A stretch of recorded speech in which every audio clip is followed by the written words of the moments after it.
Actually, this is not the real story. Now we will tell you how our story, Halloween, began.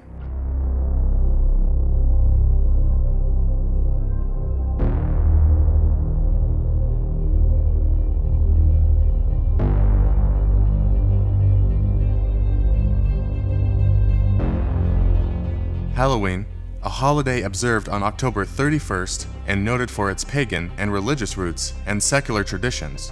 In much of Europe and most of North America, observance of Halloween is largely non-religious, celebrated with parties, spooky costumes, jack-o', lanterns, pumpkin carvings, and the giving of candy.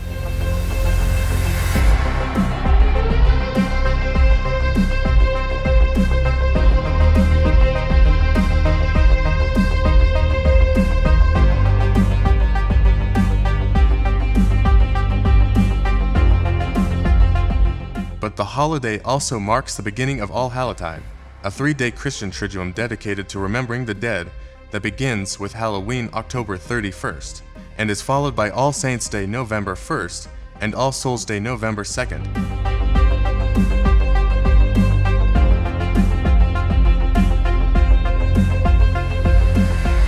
Halloween had its origins in the festival of Samhain among the Celts of ancient Britain and Ireland.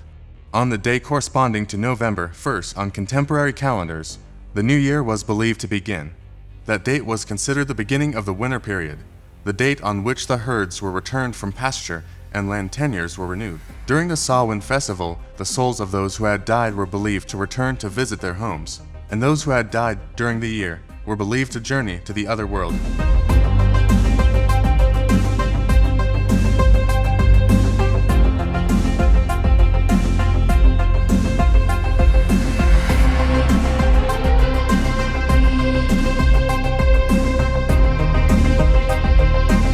People set bonfires on hilltops for relighting their hearth fires for the winter and to frighten away evil spirits, and they sometimes wore masks and other disguises to avoid being recognized by the ghosts thought to be present.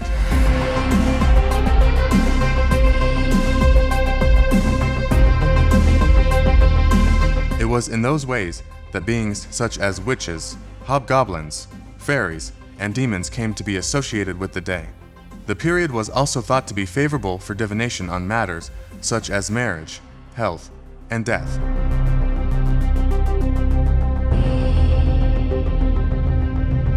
When the Romans conquered the Celts in the 1st century CE, they added their own festivals of Feralia, commemorating the passing of the dead, and of Pomona, the goddess of the harvest. In the 7th century CE, Pope Boniface IV established All Saints' Day, originally on May 13th, and in the following century, perhaps in an effort to supplant the pagan holiday with a Christian observance, it was moved to November 1st, the evening before All Saints' Day became a holy, or hallowed, eve, from which the word Halloween evolved.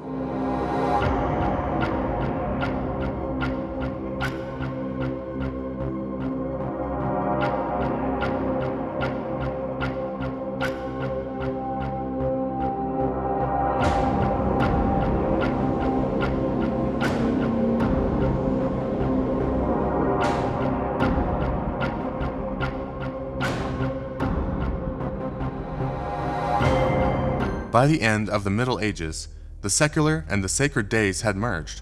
The Reformation essentially put an end to the religious holiday among Protestants, although in Britain especially Halloween continued to be celebrated as a secular holiday.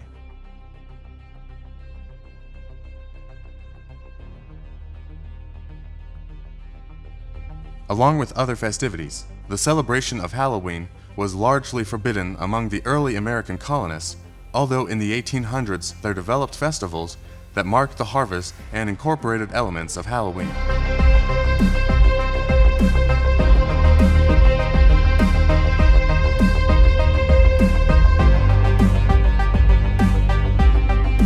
When large numbers of immigrants, including the Irish, went to the United States beginning in the mid-19th century, they took their Halloween customs with them.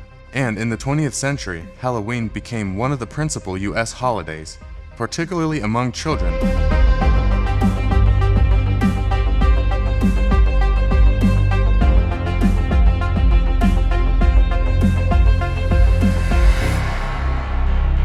As a secular holiday, Halloween has come to be associated with a number of activities.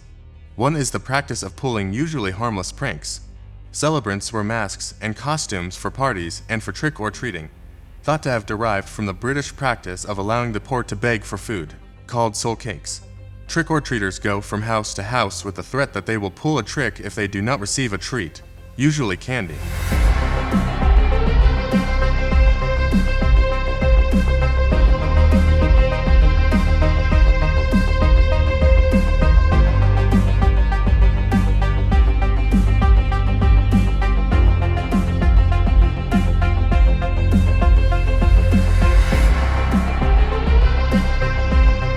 Halloween parties often include games such as bobbing for apples, perhaps derived from the Roman celebration of Pomona. Along with skeletons and black cats, the holiday has incorporated scary beings such as ghosts, witches, and vampires into the celebration.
Another symbol is the Jacko lantern, a hollowed-out pumpkin, originally a turnip, carved into a demonic face and lit with a candle inside. Since the mid-20th century, the United Nations Children's Fund, UNICEF, has attempted to make the collection of money for its programs a part of Halloween.